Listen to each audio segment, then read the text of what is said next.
is they were in the first session, which was last week on the 10th. And we also have those who are just joining us right now. Either way, we are happy to have you be part of this important conversation. Martha Nakakan is my name, the co-chair of the Anti-Racism and Localization Working Group, and also the program advisor on wasting within the GNC. I will be co-facilitating these conversations along with Dennis and Alexa, who I will let introduce themselves. Over to you quickly, Dennis.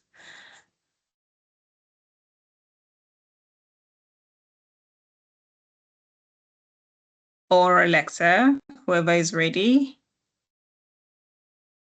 Happy to jump in. Thanks, Martha. Hi, colleagues. Really nice to have everyone on the call. Some of you probably were on the calls prior, and some of you, this might be your first call, but happy to have you in any case. My name is Alexa, or Alexander Humphreys. I wear two hats for the GNC at this time, supporting localization as the Localization Help Desk. Also as the GNC Strategy Development Consultant based in Lisbon, Portugal. Really happy to have you all with us today. Dennis, do you want to come introduce yourself? Sure. Many thanks, Martha. My name is Dennis Kioko. I support the Global Cluster Coordination Section, UNICEF in EMOPS, as a localization specialist, supporting the UNICEF-led college clusters and AOR on localization, and happy to be here to interact and also get to learn from different colleagues in the field. Thank you.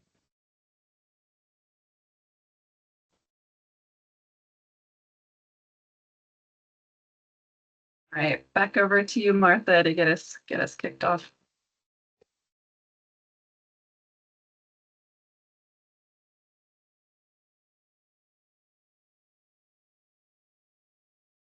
Oh, sorry, Martha, are you freezing up? I think Martha has frozen. Oh, no. Okay, Martha, I'm going to get us started, but yeah, Martha, I'm going to get us started, but come back in at any time. So welcome, colleagues. Really pleased to welcome everyone on behalf of the GNC Anti-Racism and Localization Working Group. We're really pleased to have this time together to be able to convene this space and talk about localization and the future of localization. And all of the important pieces of it, this is a very challenging time for many in the humanitarian space. Things are shifting, things are changing, and we think it's incredibly important that we have these spaces to discuss for nutrition and emergencies practitioners, but especially for our local and national partners. This is the second session in a session of three, a series of 3 sessions. Today, we're going to be focusing on the question, how can the GNC collective support local and national actors? So as we've said, welcome a couple times, but welcome. Thank you for joining us. Please don't hesitate to introduce yourself into the chat.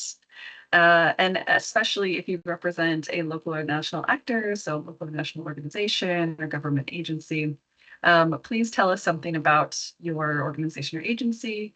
And if you'd like, feel free to put a link to your organizational webpage or Facebook or whatever social media you use into the chat.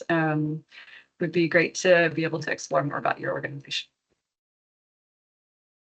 As I mentioned, this is a series of conversations, of dialogue spaces. There are 3 in the series. On Thursday, we had session 1. We do offer 2 different calls for each session in order to accommodate different time zones. Session 1, we were focusing on what are the challenges that local and nationals are facing in this time, this moment of change and transition. We had those 2 calls last week. And we're going to see today as sort of a summary, some of the strongest takeaways from that session last week. Today, we're on the second call for session 2.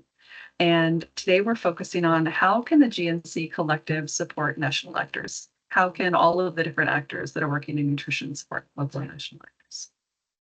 And then on Wednesday, we're going to have 2 call times for session 3.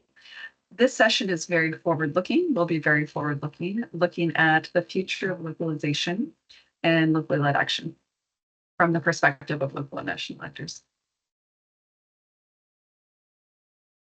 Now, we thought it would be useful on this call. We were trying to keep the time of presenting quite short and keep most of the time for dialogue and conversation. But just to give a summary of what we were hearing from our local and national partners last week during the session 1 calls. We were asking local and national partners if they had been affected, if their organizations or agencies had been affected by the changing nutrition and emergencies landscape in recent months. Of those who responded to this poll, 78% said yes, their organizations had been affected. 14% were unsure if their organizations had been affected. Maybe time will tell, or it's a moment of transition. And 7% said no. Until now, our organizations have not been affected. When we started to dig a little deeper and ask the how are local and national organizations being affected, we were hearing from our partners that they were experiencing a loss of staff, reduced teams, closed projects, and obviously a lot of that can be linked to the reduced funding. And that is even translating to a reduced service provision. There was a mention of decreasing, that shrinking humanitarian space, shrinking access, and increasing insecurity. We were also hearing about colleagues experiencing in recent months the effects of climate change. And specifically in Somalia, a colleague was sharing that there's a lot of displacement because of drought. Specific to Palestine, lack of fuel for transport and restriction of supplies and movement of supplies. And then we had really great representation from our colleagues in Afghanistan during the session 1 morning call. And we were hearing about how they were really feeling affected by the displacement of returnees from Pakistan and Iran, as well as bans on female education. These are really affecting our local national partners in Afghanistan. Our last sort of conversation point for session 1 was asking about how are local and national actors currently adapting, innovating, or responding to these changes. And we heard a number of inspiring things. Actors are diversifying funding and pursuing more national government support. We heard about the increased use of digital cash transfers to increase efficiency and their ability to continue providing services.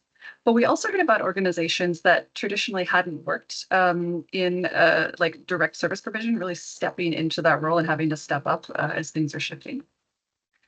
We also heard about organizations who are prioritizing specific geographic areas or having to prioritize very life-saving interventions. And we also heard about the case of having to sort of narrow program participants to just women and children, despite there being, very vulnerable elderly and disabled groups. That was specifically mentioned for Palestine. And then we heard a very, very interesting case study out of Somalia about how local and national actors are mentoring other local and national actors for capacity strengthening, especially on climate and assessments. So that was a recap from session 1. When we get to session 3, and that session will probably provide both a recap of session 1 and 2 to kind of show how the series builds on each other. In terms of the session for today, the flow is going to be similar to our session 1. We are going to have a series of interactive polls to get to know who's here with us on the call, who's in the audience, and to learn who our local national partners are with us. We're going to have many moments. We're going to open the floor for discussion. Don't be shy. Don't hesitate to turn your mic on to speak. Raise your hand if you wish. You're also very welcome to write your thoughts and insights in the chat. That also is a way that we can take note of your insights. And then we're not really here to be a Q&A sessions. If there are questions posed, we will probably put those back to the wider group. And just one more slide before we get into our interactive polls. For framing this conversation, we just want to make sure we're reinforcing that you don't have to be narrow in what you're requesting and what you're asking for. So we're asking, the point today of the call is seeing what the entire GNC collective can do for local and national actors. And that's not limited to just the GNC team at global level. We're for this conversation, defining the GNC Collective as everyone that's working with the nutrition and emergencies at all levels who in some way engage with the GNC. So that is many different actors. That includes international organizations, UN agencies, academia, donors, of course, national and subnational governments and local national actors, and also the GNC team and others, independent researchers and many different people. But when we're having this conversation today, do not hesitate to be bold and think as broadly or specifically as you would like about what is going to be the best way to support local and national actors, whether it's your organization or other organizations. Dennis, handing over to you to get us started with the polls.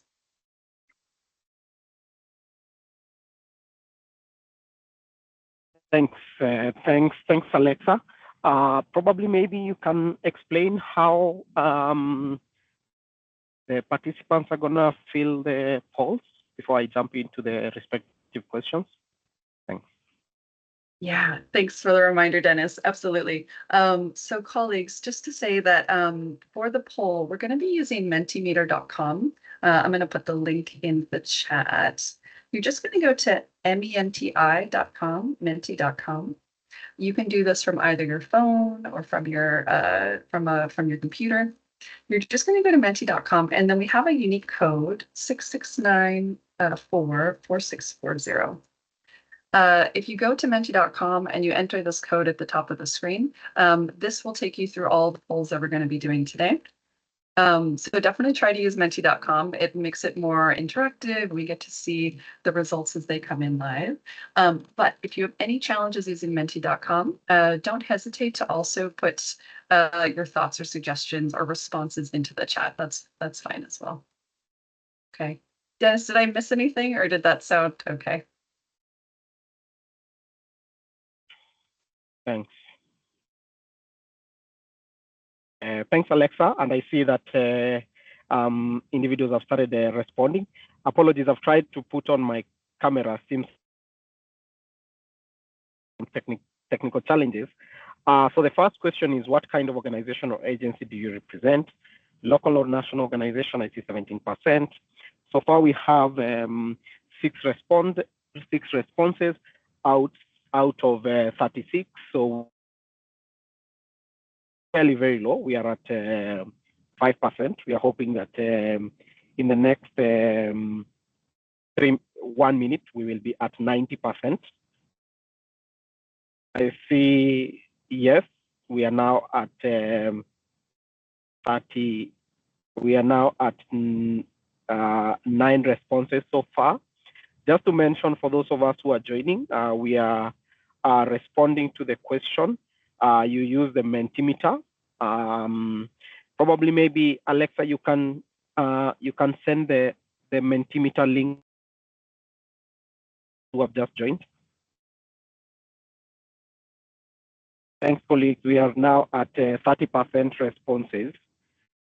We are hoping to reach at least 95%. Thanks, colleagues, for coming to the question on what kind of organization or agency do you represent.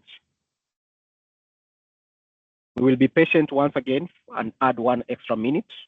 At least we hit 90%.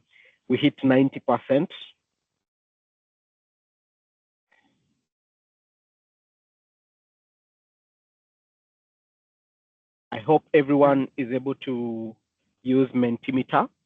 Please, if you're having any technical challenges in using the Mentimeter, you can just text on the chat on the text box that you're having challenges, and you'll get assistance. I was going to say, Dennis, even Zaleka had said that they're trying to open the link, but the internet's not very kind. So colleagues, any challenges with the Menti, feel free to just put your response in the chat. That's fine as well. We'll still take note of it. Okay, I've seen a chat from Marta. Can you reshare so that I can open the link? Sure. Great. So maybe Alexa, we can we can go to the next Menti. We are hoping that the next one. Oh, now that's great. We are now at 12 responses out of 39. Colleagues who are in the IM will tell us this is we are close to 50%. So response rate. Thank you. I'll request if we can move to the next slide. I hope we are all ready to respond to the next question. Where are you joining us from today? So you can respond where you're joining us from today. Even if you are on a mission, just write where you're joining us from today. And see others.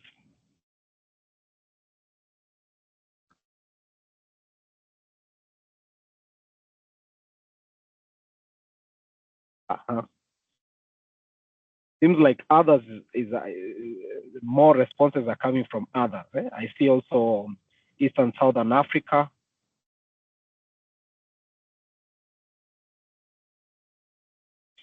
I see there is representation from East Asia and the Pacific. There is also representation from Middle East and North Africa. Many thanks. Others seems to be increasing, now at 50%. Interesting to know which what others. Yes, thank you very much, Jean.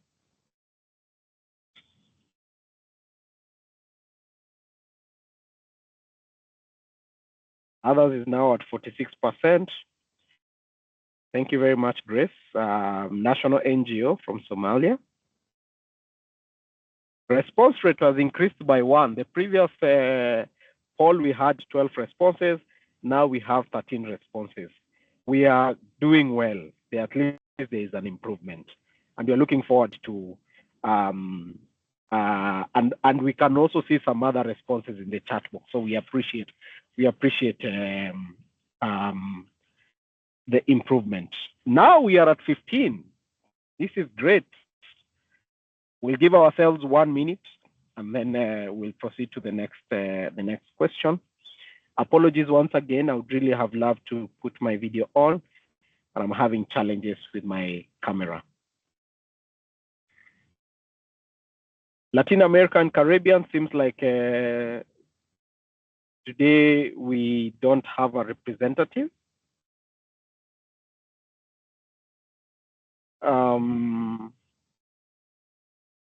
Yes, great. we are here. I'm here. Oh, thank I'm here you. from Haiti. Thank you, Jean. Thank you very much, Jean. Thank you very much. We are at 15, which is great. Now let's hope that the next question, we are gonna get at least 30 responses. Let's go to the next question.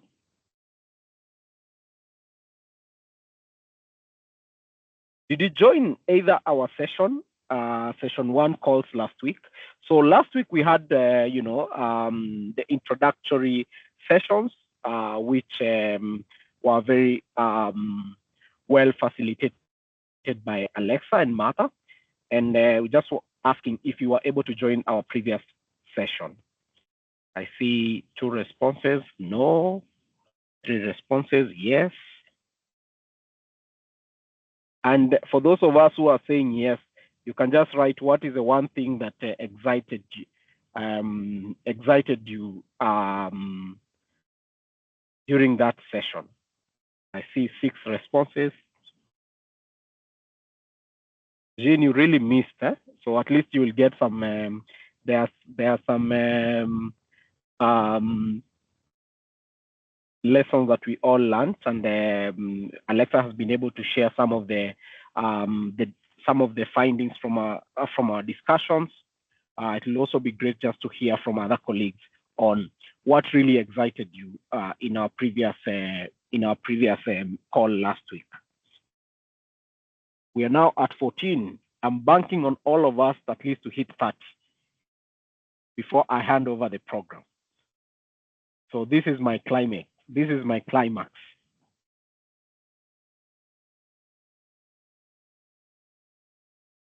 Great. Thank you. Thank you very much. Some common challenges NGOs face on their localization. Thank you very much, Grace. You really, the discussion last week really focused on that.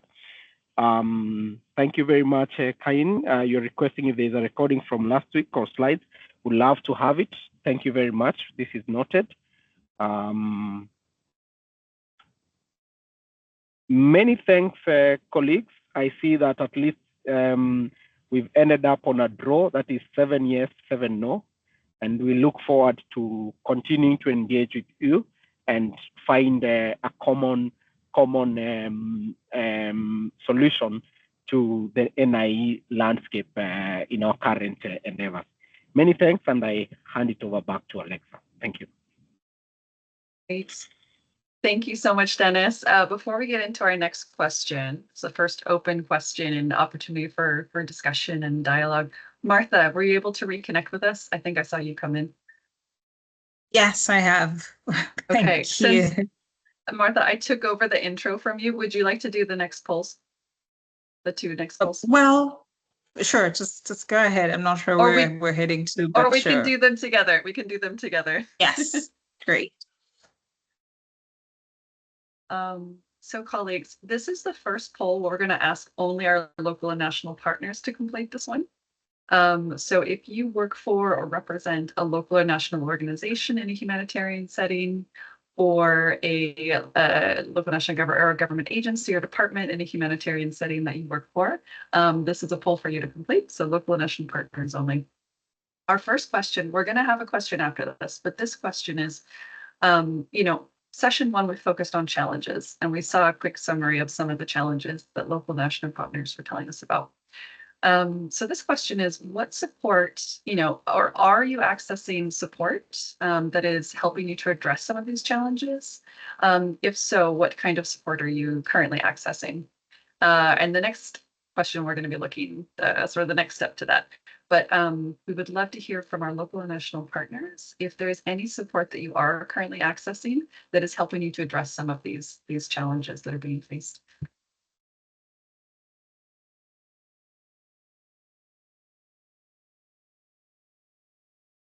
And while colleagues are maybe reflecting on this and starting to write into the Menti, also we're going to go ahead and open the floor. This is a dialogue space. So if anyone would like to come in and share anything, any support that you've been accessing that's helping you to deliver your nutrition and emergency services, or helping you face challenges, the floor is open.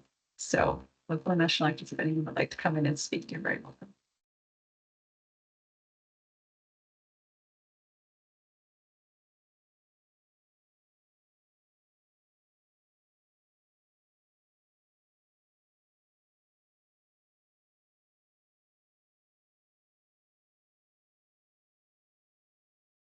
So first, comment in the Menti is about the easy availability by World Food Program in all the health facilities. I don't know if the person who put that would like to come in and expand at all.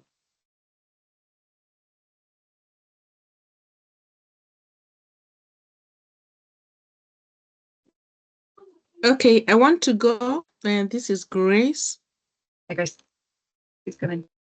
Yes, some of the support that we are currently accessing first is the networks, the local networks that we have already established that can continue supporting from the capacities we build in ensuring that the processes to continue, though funding is a challenge, but we can still call and inform, like in Somalia, we establish committees, and we are able to, for, community leaders, networks, community health workers, WASH management committees, and we are still able to continue the chat with them and request them to continue engaging and practicing what we have already, learned in the previous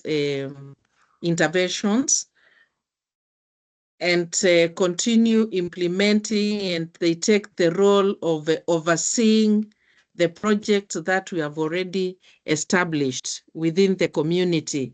We might have had shorter responses, but with those shorter responses, there are systems already in place.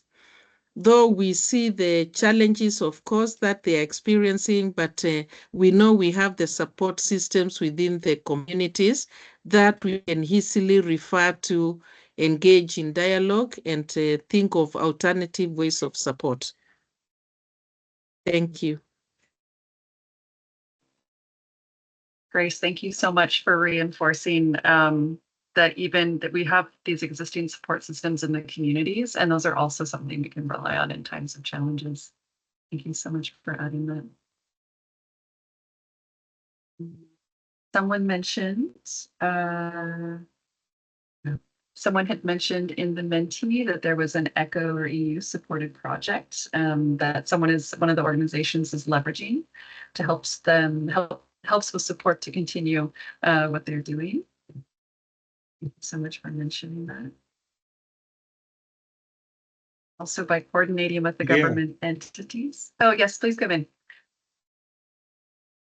Yeah, my name is Tayo. I'm speaking from Sokoto, Nigeria. It's in the northwest. While the project was going, we had this complementary activity. BHA was taking some parts. ECHO was supporting some of the parts that include stabilization center and some OTPs, which is the outpatient center sites.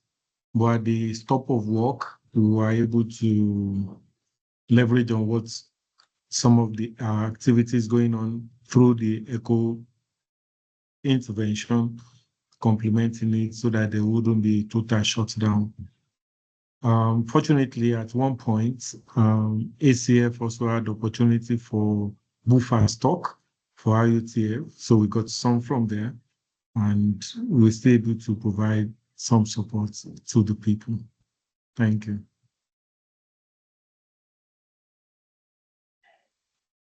Thank you so much, Taiwo, for reinforcing the need to.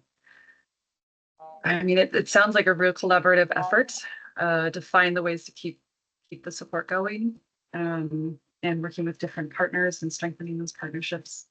Thanks so much for sharing.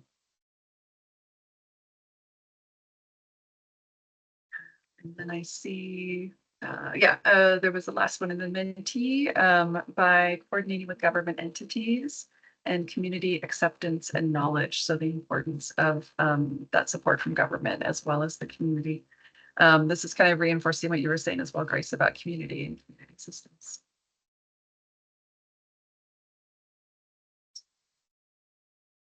Seems a couple new folks join us. Welcome, welcome, welcome to the call. So colleagues, we'll give maybe just a minute more if there's anything else. Any other thoughts you have in terms of what support you're currently accessing that's helping you to address some of these challenges? Feel free to put it in the Mentee using the code or put it in the chat. And then there's nothing else, or please come in and speak if anyone would like to speak.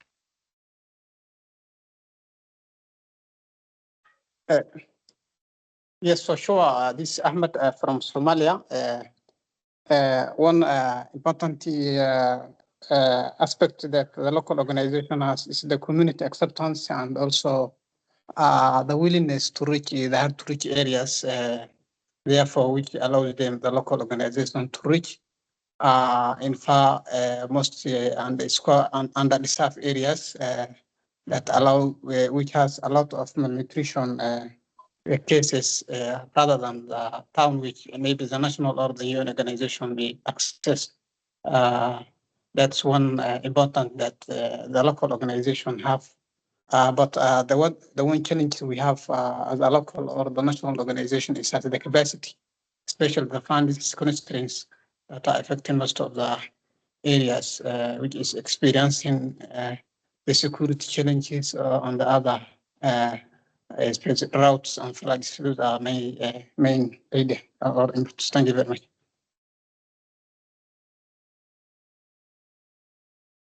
Thank you, Mohammed, for coming in with that and complimenting with that. I think those are all really incredibly important points. Both challenges and how local and national actors are have advantages in overcoming some of those challenges. Welcome, Latifullah. Welcome, Ali. So I just joined the chat. So colleagues, I think we're going to shift to the next question. It's probably the most important question of the call. Once again, you can use Mentimeter to respond to write. Mentimeter is also advantageous because it's a bit anonymous if you'd like to be a bit anonymous. So the last question, last poll and last question, what kinds of support or collaboration would most strengthen your ability to deliver nutrition in emergency services? What kinds of support or collaboration would be helpful for you in this time? It's a very challenging time. I'm sure we all could use support in some way, but specifically for our local and national partners, feel free to share with us as specific as you like, as general as you like, what kinds of support or collaboration would be most helpful to you right now. And Martha, we were talking earlier about all the different, what support can mean. Support can mean so many things. Do you recall, you had a really good way of summarizing it earlier. There are quite a few types of support that we can look at in this case, or resources that we need. In addition to funds, which are really the most challenges, resource can vary, from personnel, from either strategies, guidances, information management systems, engagement opportunities, definitely, capacity strengthening, orientations, communication materials. So there's quite a lot that can fall within support. And this ties well into the previous question you just asked, which is, what support are you getting, or what have you been done? What are you doing differently? And so we want to hear from the participants, especially the LNAs, what support are we looking for? What's that out of the box idea or suggestion that you think could work with during such trying moments? And I see already someone is already putting on Menti that they need enough resources as well as support from local governments. And the question for me would be, if we're going into details in terms of asking for support from local government, what would that be? But I would definitely want to hear from everyone else that's sharing their contributions.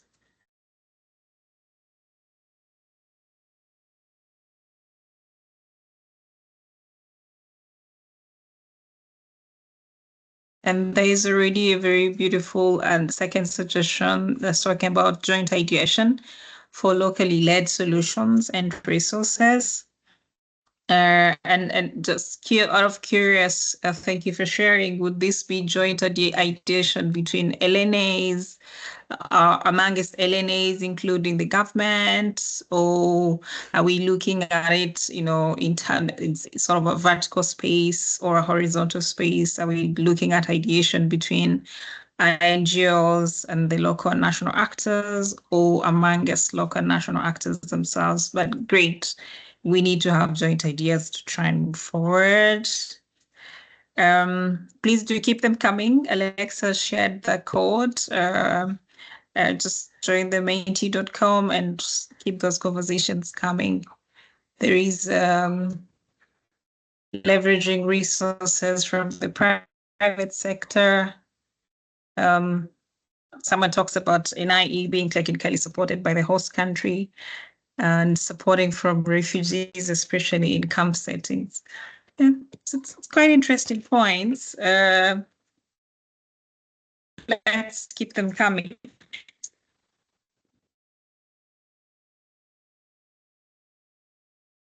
Can I say something?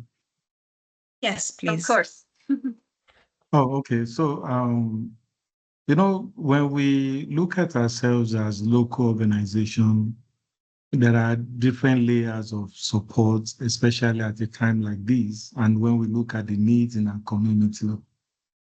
So, for instance, if we want to drive preventive activity, which is to help the people not to slide in, as a household, not to slide into malnutrition for their children, or those who are just recovering and not to also sliding again. You discover that it is rooted mostly on information, knowledge, and the ability to maximize on the affordable, accessible, and available food or food materials around them.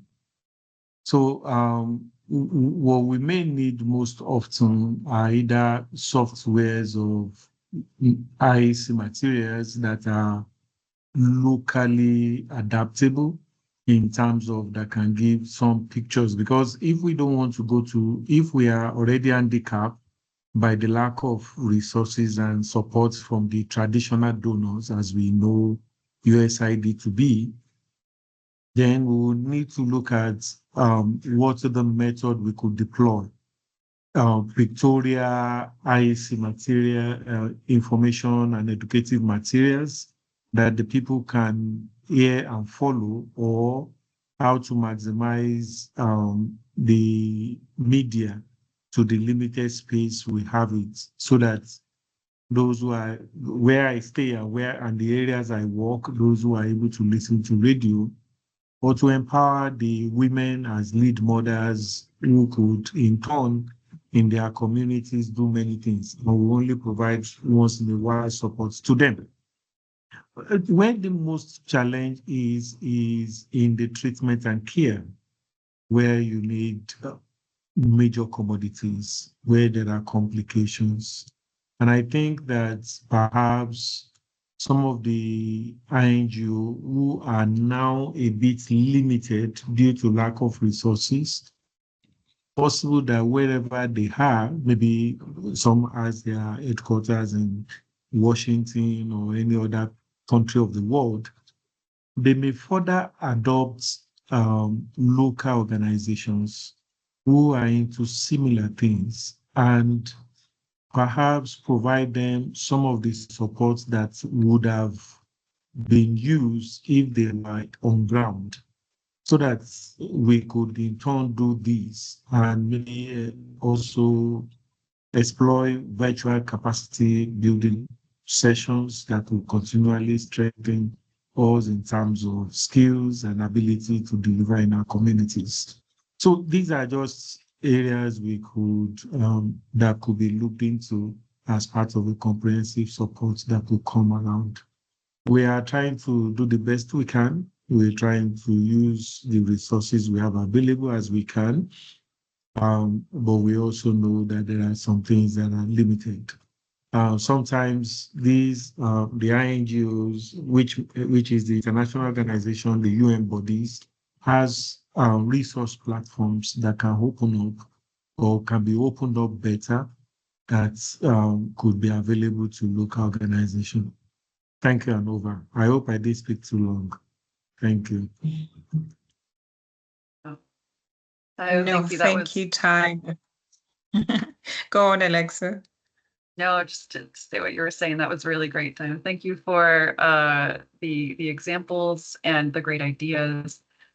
This is a big moment of change. This is a time to have big ideas, even if they seem big, right? The time for it. So much. I just wanted to, Martha, you had said earlier about the joint ideation, the second comment here in the Mentee about who would be a part of that. And Matt, thank you for commenting in the chat that ideation amongst actors, especially local and national actors, INGOs, and both state and non-state actors. So quite a wide range of different actors, but finding a way for them to come together and collaborate is how I'm interpreting it. Matt, I don't know if you want to come in and expand on that at all, or if that's okay. Yeah, that's okay. Of course, most times INGOs tend to forget that local actors, especially in emergency responses, are the best to respond to such a kind of events. Even when it comes to early warning platforms, you realize that we have events and also alerts. So these alerts that come in actually help to plan the humanitarian response much better. So when you're able to take through the LNAs through, let's say, ideation, they're able to come up with ideas that actually resonates with the current challenges that they face, meaning that the response or the support you're going to give is actually resonating with what is on the ground, rather than saying, okay, I think people in South Sudan need seedlings to plant, but remember they're in war, meaning that this is not a response that would be given in terms of humanitarian aid, which is going to be given. So planning better, it makes work more easier, and also the impact being realized. I remember one thing from one of our mentors that humanitarian aid is not permanent because it does not solve every problem that we have, but rather when you plan for something that is developmental, it actually helps to solve so many questions that we may have on mind. Thank you. Great. Thank you, Matt. I appreciate all of those insights, and I also appreciate at the end there sort of tying a little bit into the nexus, somewhat the nexus idea of how do we ensure that there is continuity between the humanitarian and the development and the development and the humanitarian. And we're looking at real sustainability where possible. Great, colleagues. So we have some other wonderful comments that have come through the Menti. Yeah, there was the localization of the service delivery to reach the most underserved. There was the collaboration with international NGOs for technical support, forming a consortium of like-minded NGOs and international NGOs. Love that. And collaborating with the governments for support and advocacy on localization policies. That is great. There's a lot there. And then also we had a comment on flexible and multi-year funding. I could see that being very, very important and very useful for many, many actors. Colleagues, so we still have a bit of time and want to make sure this is a dialogue space. Any other representatives for local or national actors, organizations, agencies? Would anyone else like to come in and complement any of these ideas?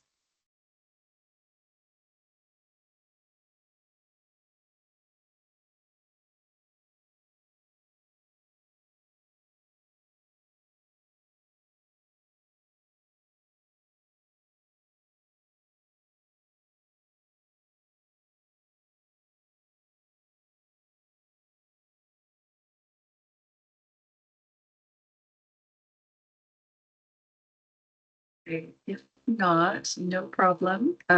Everyone is still welcome to continue putting ideas in the Menti, putting ideas in the chat. We will go ahead, though, just to make sure we're using the time well. Invite any international representatives from international actors, international organizations, UN agencies. If anyone would like to come in and speak to anything you're hearing from your local partners or local national organizations or actors about what kinds of support they would benefit from. If any international actors want to come in. Actually, at this point, anyone on the call, if anyone would like to come in and compliment. Very welcome.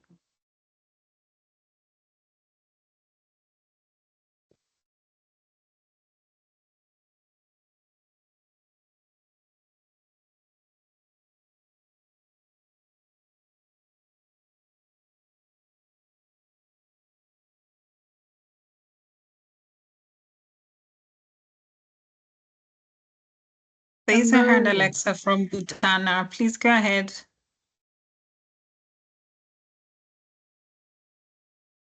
Butana, unmute yourself and go ahead. I was just sorting out, the voice. Hi, everyone. Just, I want to add, for your question and, I'll talk about our experience in Jordan. I'm working with UNICEF Jordan, the head of health and nutrition and also a nutrition specialist. So because, we have the Syria crisis, although, it's a chronic crisis now, but it's a big problem also because we have here the challenge that we have refugees, the Syrian refugees in the host community and in both two camps. So we have two camps here also. So the point here, we were running, a big program about nutrition inside the camps and also outside of the camps. And our partner is an international organization. When we went, through the exercise of downsizing, we did it in a way that, it's, to sustain the life-saving interventions, especially, and where we strengthen the IYCF program. So to mitigate the risk, since, we have the funding is going down and we don't have, the funding that we used to get. So it was downsizing even in the cost itself, What we did that we trained volunteers from the refugees themselves, where, we educated them and under, the supervision of the nutrition specialists in the camp with other organization with IMC here, we managed at least, and to be under control. The challenge that we faced here, that, the same community, sometimes they don't, say everything to people from the same family or the same community. So this was a challenge. And we overcome that, through, leveraging the resources that we have, for example, in a certain area in the camp, where we send the people that, or the staff whom we trained, to another district inside the camp itself, at least, to change the families. It's working so far. But again, I will reiterate on this issue that we cannot rely also, on people whom we are training, because, there are technical issues that we need specialists to deal with it. The added value here also, we have Ministry of Health on board for immunization, and we have also clinics that is run by other NGOs. So we train those NGOs people also to be able to respond to the nutrition needs. I'm not saying that it's an easy exercise, or let's say easy intervention or easy direction. It's very difficult, I can tell you. The other thing that, is being affected that we need to take care of is how to provide psychosocial support to the staff themselves, being refugees or, our staff and the NGO staff, because it's putting a lot of burden on them. Job insecurity, and we are humans at the end of the day. We need to eat because we are working to get salaries. So this is another issue that is affecting the psychosocial issue or psychosocial status of the people who are providing the service. I will stop here. If you have any other question or clarification, I'm ready to respond. Over to you. Thank you. Thank you so much for sharing with us about the context in Syria and the work, especially with the Ministry of Health and the other national and local NGOs there. Eve, I think your hand was up. Do you want to come in? Yes, sure. Thank you, Alexa. Good afternoon, everyone. Yeah, I just wanted to share a couple of experiences from Mali, and maybe from there, based on the question that you asked, to trying to see how can down there to request more support in terms of localization. With Alexa and the team from the Global Cluster, we've been receiving a great support since this is the second year, I think so, on strengthening LNS capacity in Mali. We are currently now, I think, on the 5th or 4th stage of topics that we've been working together. And we have starting since at the end of the year, seeing a couple of improvement in terms of need service delivery on the ground, especially in the difficult access on the north part of Mali region like Gao, Menaka, which is really not easy to access.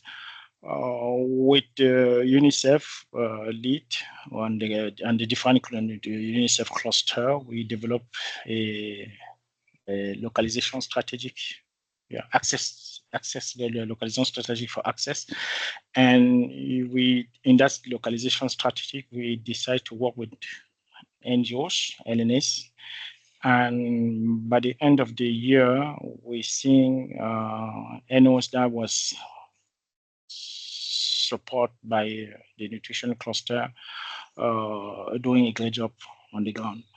And one of the challenges now we've been facing is on the clinic aspect. I recall we're trying to see how we can train one or two NGOs to be able to deliver on the clinic aspects. Because what we've been seeing now with the current context, some international NGOs are pulling up due to the funding. And also for in those areas, it's very difficult for the government to work due to insecurity. Most of them are not longer there on the ground to take over. And we now trying to see how we can count on those NGOs to work on the clinic aspect. I know we try in 2 weeks with the expert from the TST to try to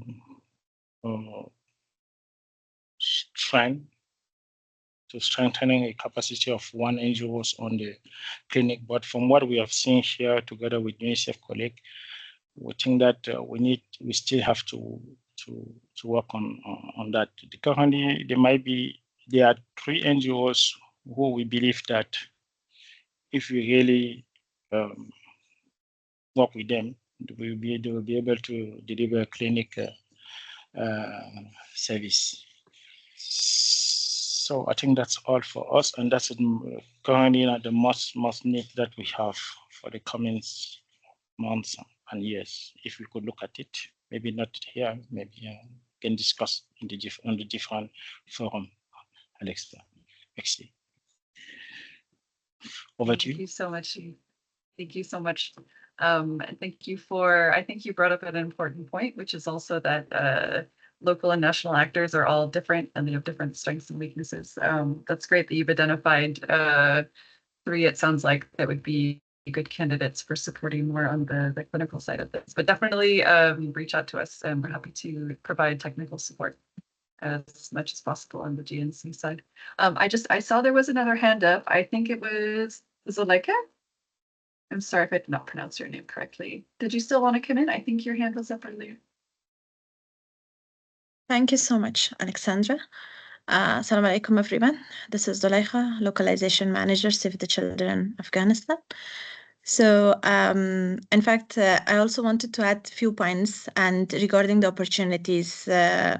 Unfortunately, that I missed the previous session, and I hope I can access the recording, inshallah, because I heard that for the challenges, most of the local and national actors discussed some of the challenges. So good to hear that as well. And then I also wanted to highlight that there are significant opportunities as well to advance the localization.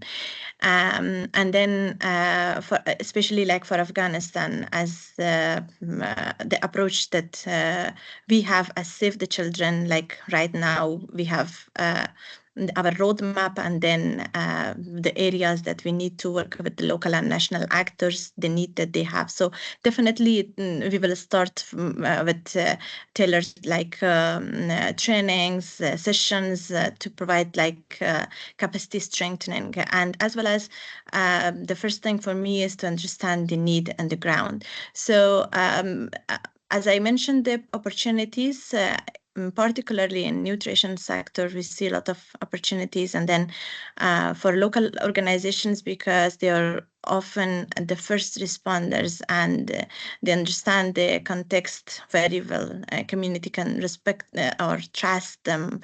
Let's say they trust them a lot. And then access side, which for most of the countries, like for a country like Afghanistan, access is a big challenge, and local and national actors, they can have access to very hard to reach areas. So considering all the barriers, all the challenges, like as already discussed, like funding can be the challenge, limited visibility can be the challenge, or capacity gaps, or all the other support that they need, which is kind of restricting the space, which is shrinking. So what GNC can really do, or with collaboration and coordination with other international partners, it can be a very critical role to address all these challenges, like promoting the inclusive coordination structure, which prioritizes the local leadership, and then ensuring that local and national actors are empowered to lead the response. And then also to advocate with the donors, especially for more direct and flexible funding to national actors, which is very, very much important to reduce the administrative burden and enabling them to have more adaptive programming, which is one of the challenges that we hear a lot in Afghanistan from local and national actors whenever we ask them what's the need. One of the needs that they continuously mention is that they need to have flexible funding, and then some of the administrative issues that or challenges that they face, burdens that kind of should be removed, or at least the support should be provided to them so that they can just handle it properly. And also the technical support, which is already discussed. And I also just wanted to highlight that GNC can also provide tailored technical support through the Technical Alliance, and also maybe offering some expertise in emergency nutrition response, or designing the program and implementation of the programs. So these are all the supports, like by transferring the knowledge, and also, let's say, amplifying the local voices and to be aligned with the national systems. GNC can help kind of create a more localized, sustainable nutrition response in different countries, and also in Afghanistan. So that will be in a way that will be led by the people who are very, very much close to the communities and understand the need of the community. So I just wanted to highlight these opportunities and the support that GNC can provide along with their international partners. Thank you. Thank you so much, Zuleika. You touched on so many important points, and I really appreciate you speaking on behalf of your local national partners. And thank you also for encouraging that we are here as the GNC to provide technical support for nutrition and emergency actors. That's great. So colleagues, we're going to wrap up pretty soon. Would anyone like to come in and say anything before we get ready to close? Any other thoughts? Yeah. I just love to ride on the last speaker. She has really opened up a lot of things, and I want to just re-echo one on that, the opportunity to ride on GNC's visibility, because some of us at the local and national level, we are not that visible. On an occasion like this, that maybe we write our name or type our names, or you get to know what we are doing.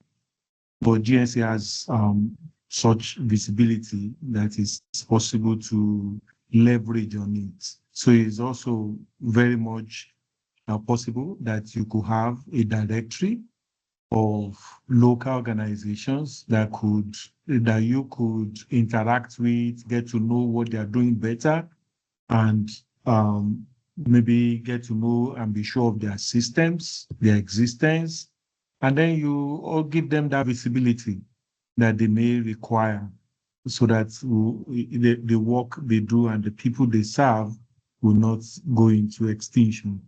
We also know that it is also possible that across the world, there are smaller foundations, smaller donors who truly would like to support things across the globe.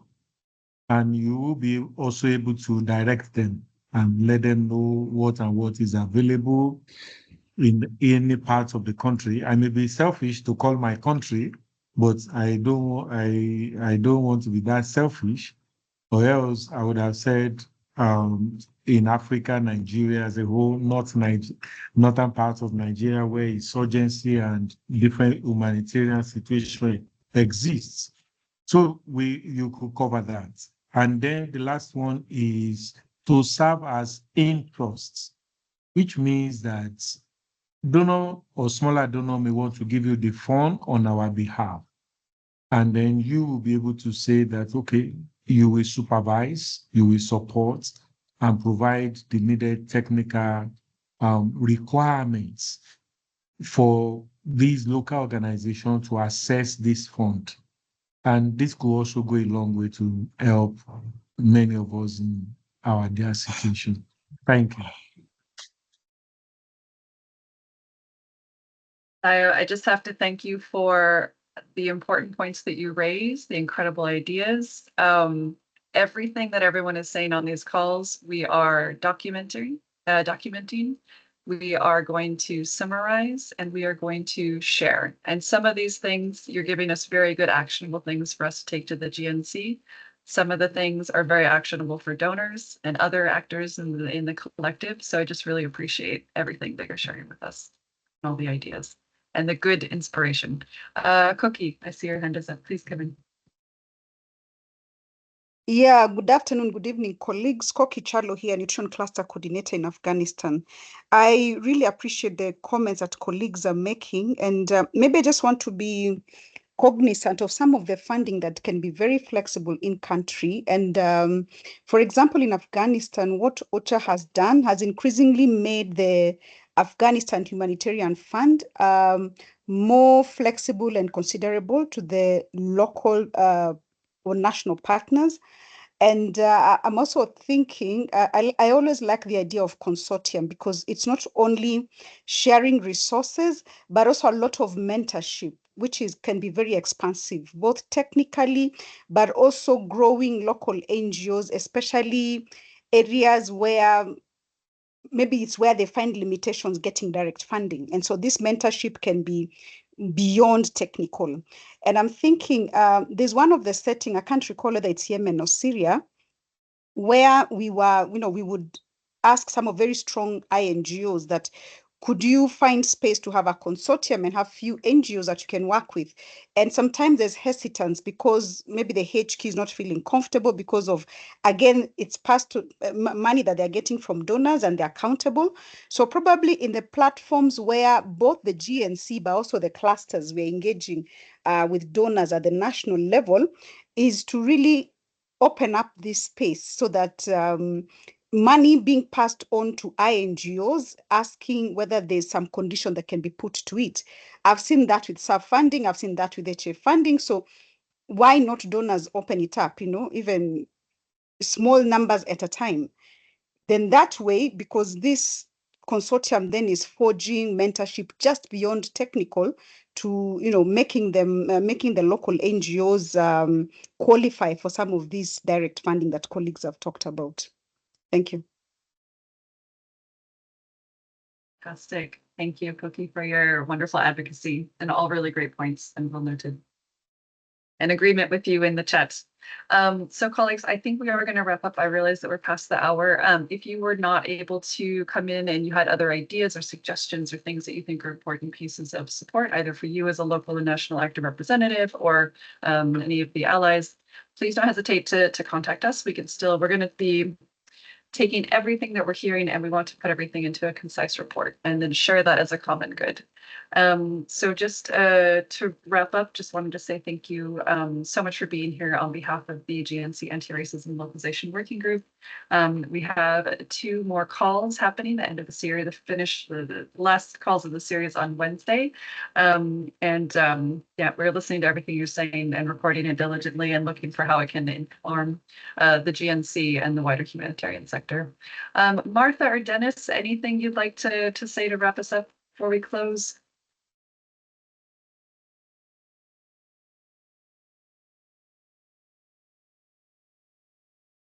Not at all. Just say I'm very grateful for the points that are coming through and for the conversations. Let's keep them up as part of the final session. Thank you so much, colleagues. Really appreciate your time and your energy on this call today. We look forward to seeing you on Wednesday. Thank you. Bye, everyone. Enjoy the rest of your day or evening. Thank you. Invite you.